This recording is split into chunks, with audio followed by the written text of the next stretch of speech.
WoW player housing systems. Blizzard sniped Final Fantasy. Now, I've been hearing about this ever since the release last week, about Blizzard having these neighborhoods and all this shit, and maybe taking some subtle shots at Final Fantasy when they're talking about everybody gets a plot of land, you don't have to have a lot of gear or gold, you don't have to keep your sub up and get repossessed, all this stuff. A lot of people were saying these were direct shots at Final Fantasy. Now, I don't know a lot about Final Fantasy, but I think Bellular does. So let's see what Bell has to say when it comes to comparing WoW player housing to Final Fantasy. Here we go. Today it's an exciting one because we're talking about the big picture future of World of Warcraft. And that's because Blizzard just dropped a bit of a bombshell post about player housing and a bunch of other new features that will be coming to the game. And the good news is with player housing, it has one thing we expected, and in a lot of ways, it's actually better than we could have hoped. So, in this massive blueprint post, Blizzard revealed their plans for housing, and they took some real direct shots at Final Fantasy XIV in the process. Like, real direct. There's no nightmare lottery system. There's no... So these are shots taken. I don't know this. So, no exorbitant requirements or high purchase costs. I have heard about this, that in Final Fantasy, yes, money is king when it comes to player housing, and the rich get richer. The rich are the ones who get all the nice stuff. No lotteries, no onerous upkeep, and if your subscription lapses, you don't get repossessed. Is that a thing in Final Fantasy? If you're not subbed and you unsub for a month, you lose your home? Is that true? Because that's pretty fucked up if that's the truth.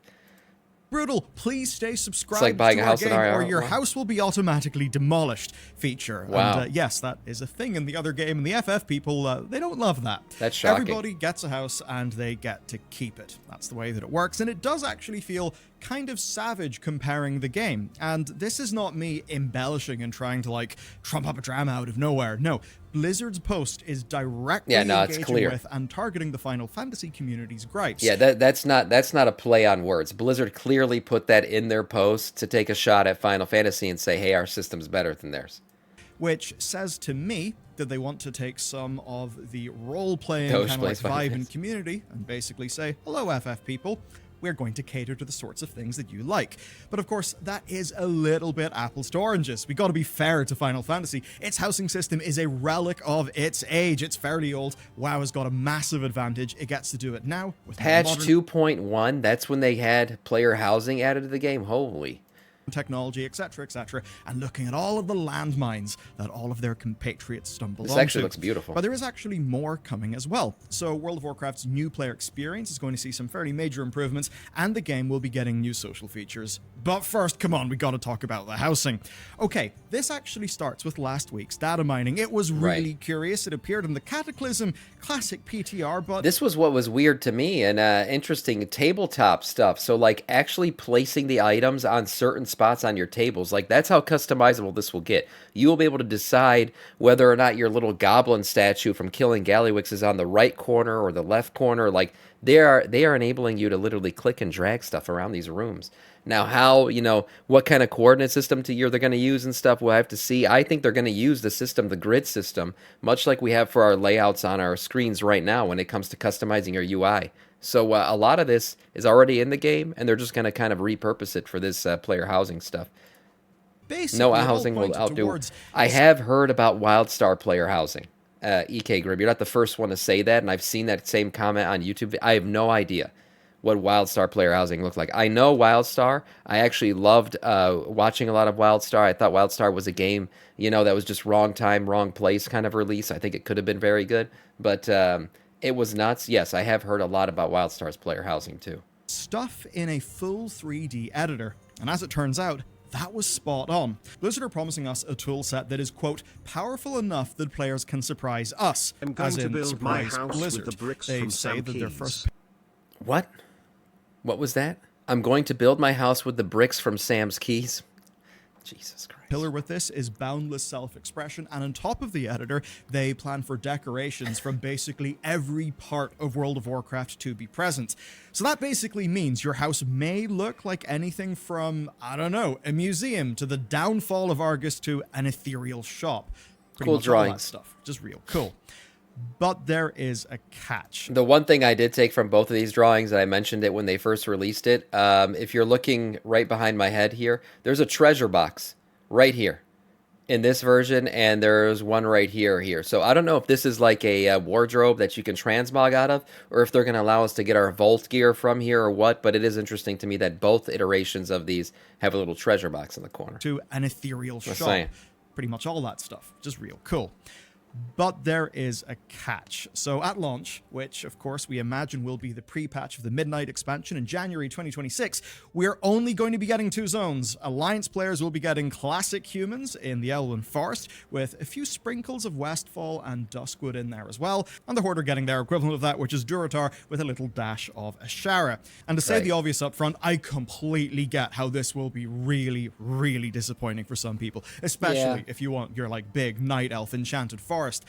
But at least it seems the reason why this is going to be limited is a good one. Blizzard said in their post that these zones take an absolute ton of work, so they basically want to get the first 2 right, and then they want to make other ones after that.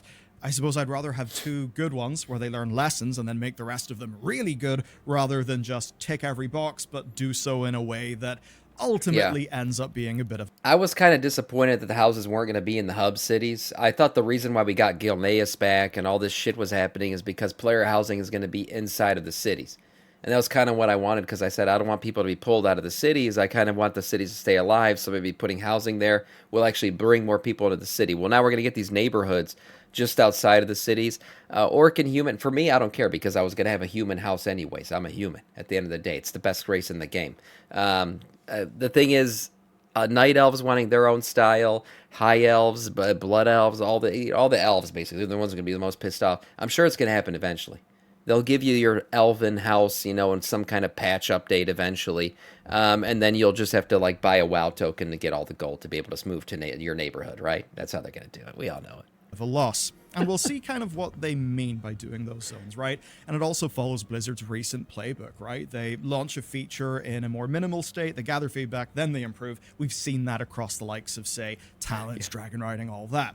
Now, Blizzard does say they will drop more later. Hopefully that's during Midnight, and I certainly can't see us leaving Midnight without at least some elf-themed zones for our various houses. And also, do not worry about faction restrictions. This is fairly interesting. Houses are going to be a warband-wide. For the elven houses, I can imagine them giving, obviously, blood elf homes near Silvermoon, somewhere in that area, in the forests over there. And then, night elves getting theirs. I guess it would be outside their new city, although I prefer it like near where Darnassus used to be. To me, if they can rebuild a neighborhood over there I don't know, I just don't like the new night elf city. I don't. Whatever the fuck it was called, I forgot. But Darnassus is just so much better. It really was. Thing. So to set up a house in a Horde zone, you are going to need a Horde character, but then your Alliance characters can actually live there with no restriction. And there's another reason why they're doing these limited zones. It's because these are not just little personal airlocked away instances where it's a bit like the garrisons and you're just sort of locked in there by yourself. Blizzard says they know what happened with garrisons isolating everybody. This time they want to do it different, and they want to do it in a way that can keep people together, but not force everyone together. So houses are going to be part of what they are calling neighborhoods. These are basically like wards in Final Fantasy XIV, but honestly, at least on paper, they do seem better. Neighborhoods are instanced copies of the player housing zone with roughly 50 houses, but they're also persistent. So that means that if you set your house up in a public neighborhood, you'll be in that neighborhood until you move. So it's not just some game. Here's the thing that I'm wondering how this is going to work. If you can go to somebody else's house or do something, is it going to remain there like when they log back in? The reason why I'm saying this is like, if you guys remember Animal Crossing, back in the day, me and my cousins, we had our own little neighborhood in that thing. We all had updated, but sometimes we'd fuck around with each other. We'd like plant a tree in front of one of our houses or dig a bunch of holes around one, and then it would persist there. And when the next person came into the neighborhood, that shit would still be there. So like, I'm wondering if I walk into somebody's home, drop like 18 pieces of Talbuck poop in their family room, and then just walk out, is that Talbuck poop still going to be there? That's what I want to know. Or can you not go into somebody's house unless you're invited? How is that whole neighborhood shit going to work? Does somebody have to let you into their home? Because I'm guessing the homes are part of the instanced-esque zone. So can you just go in and out of people's homes? Can you fuck around, move shit around? Can you do things? Can you put Talbuck poop? These are the things I want answers to. Gamey thing locked off in an instance. It's actually got that almost real life like sense of permanence where you'll actually have a chance If they to add get... crafting areas in the neighborhoods, they risk another garrison. They're not going to do that. They're not. Anything that has to do with professions, money, any of that shit, it's not going to happen. Because, yes, garrisons, that was the biggest problem. If you could sit in the neighborhood and grind out gold, people are just going to do that. So they're not going to do that. to know your neighbors. Which You does might have mean an they option to could lock be your house, complete maybe. shits, but they do have something planned for that. The good news is that if that is not your speed, you can have a private neighborhood. Yep, you can basically go for completely private thing. You can even set up a HOA with your guild and bully people. Nah, So, that's funny. Elwyn Forest Club. What? This is the thing that I thought was interesting. It wasn't just guilds. I believe it was communities. Yeah. So you don't have to just have a guild. It could be a community. So yes, our degen community here could in fact have a degenerhood. Yeah, or a neighbor gen. I don't know what you want to call it. But yes, it could be something that we just built through the community because we don't have a guild here. HOA with your guild and bully people. Elwyn Forest so Housing friends and guilds Association. will be able to set up That's a funny. private instance, which basically just means you can have your own gated community with only people who you know and trust and have good taste in decoration. Which Blizzard says is all part of a pillar called Deeply Social, and to talk about game design pillars does sound like a load of bullshit, basically, but no, pillars are actually a really, really core foundational thing in game design. It's the basic idea of you set up your pillars, and then whenever you've got a question, you don't really know what choice to make with a feature, you visit your pillars and they help you work out what the right call is. So for Blizzard, that means they do not want to lock everyone away in their houses. They want to encourage people to interact and play with each other. And to that end, these are full multiplayer experiences. And I really like this. So you can just live in your friends or your guildie's house if you want. They're basically designing the system to encourage people to play together, be that hangout, role-playing, or just doing content together to unlock new stuff, even in a house that you share. Just fairly neat. That's cool. But obviously, as people fleeing from Mythic Plus into Delves proves, a lot of people do just want solo, and the good news is you can enjoy housing purely on your own in your own private instance, and it can be exactly what you want it to be. I mean, looking at this image right here, it's mostly gear. We have a Brewfest shield. This thing, I believe, was from the Arcane, like the mobile game. Like the little crossover event they did, this little trophy, and then obviously Anixia's head hanging here on the wall. Most of this stuff looks like transmog up here. So, I mean, it looks like there's going to be a lot of options to customize your home, that's for sure. Now, the last pillar is the best news of all. The big fear with so many WoW features is they come into the game and then they just kind of wither and die.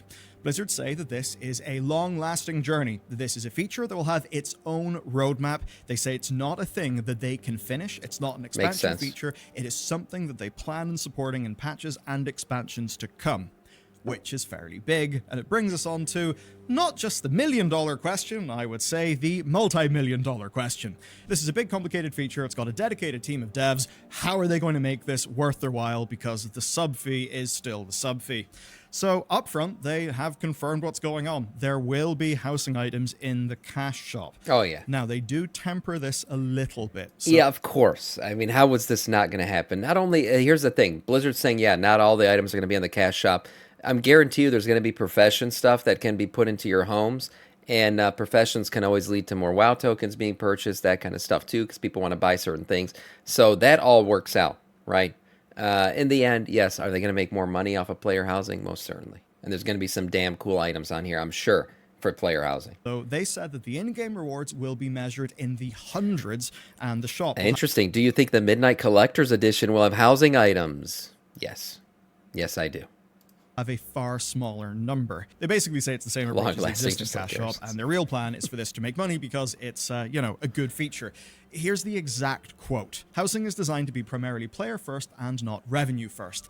I think they quite obviously understand that they retain their players more. That's the best way to have long-term revenue via just having spikes from store events.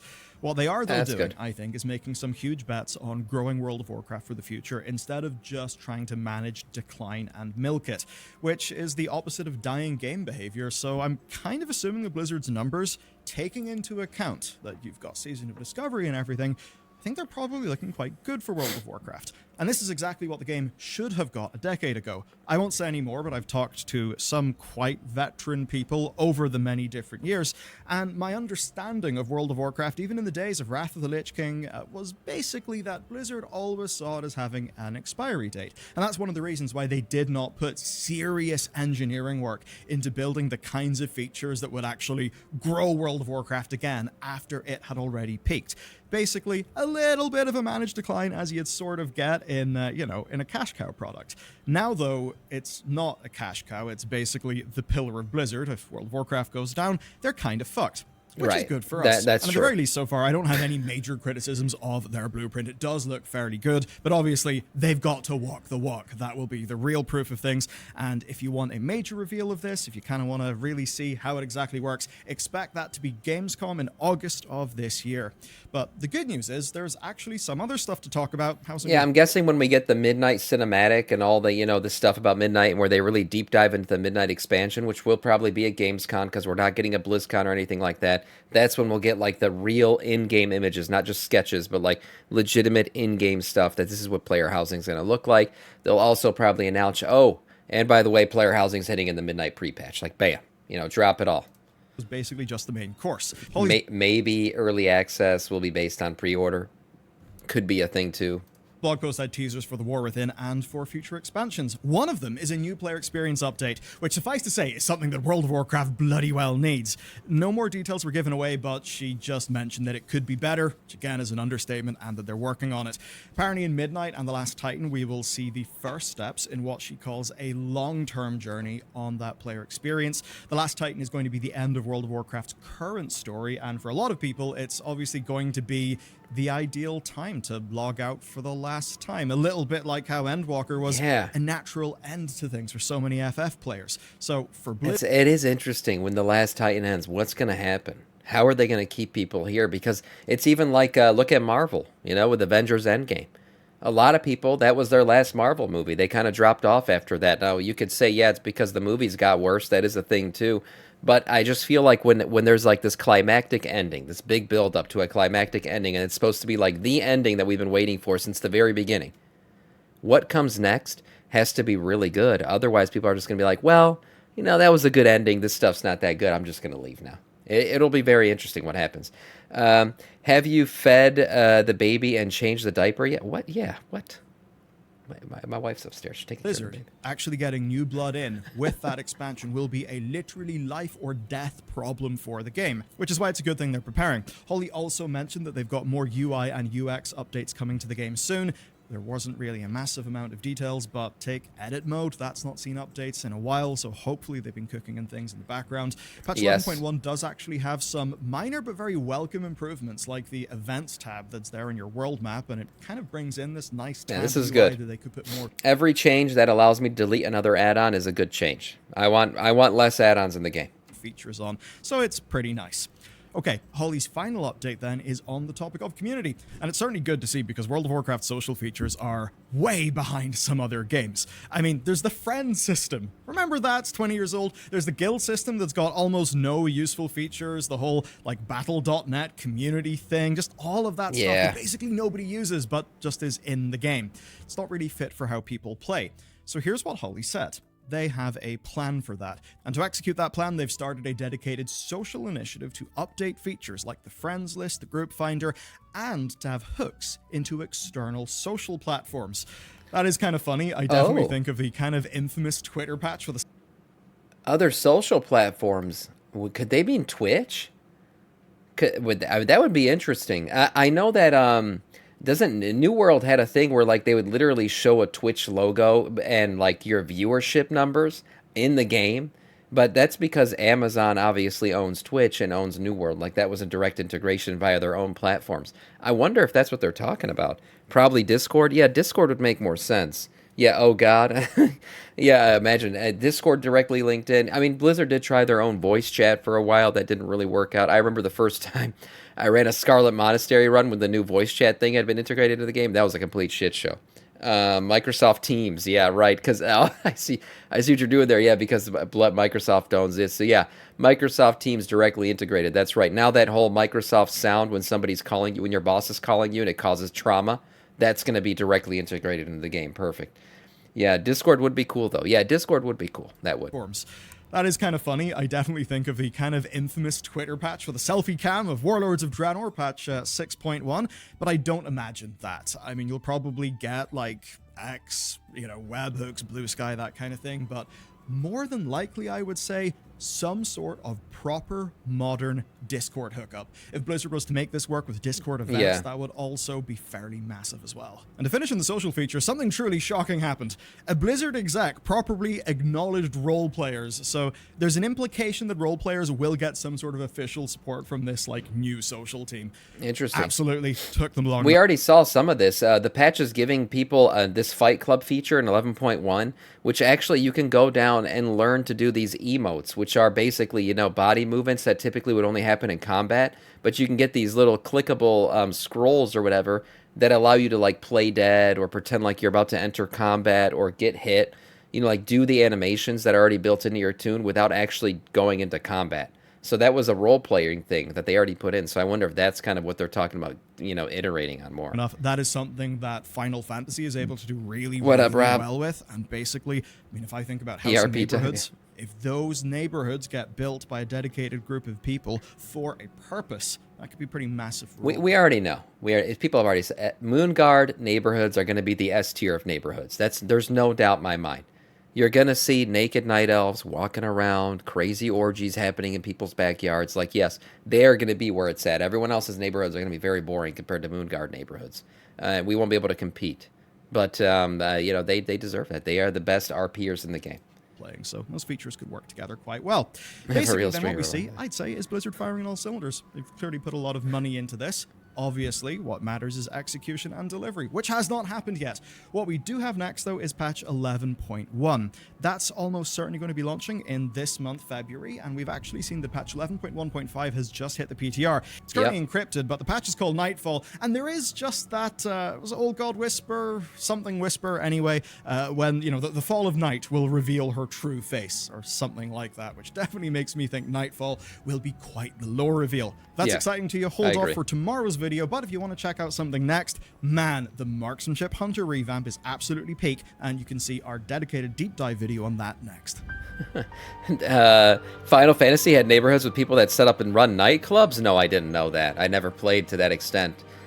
Interesting stuff, funny stuff about Final Fantasy comparatively. From what I know and from what I've seen and heard, it sounds like Blizzard took some direct shots at Final Fantasy housing system. And they're looking to obviously build and iterate on it. We've seen Blizzard do this before. Dragon riding, literally pulled from Guild Wars 2. Player housing, hey, pulled from Final Fantasy, iterated on and made better. Why not? I'm fine with that. That's, to me, when Blizzard's at their best, is when they're stealing other people's shit and making it better. So I think that bodes well for player housing. And as a person who never asked for it, I am kind of excited for it. I think it's going to be kind of fun and cool to play through.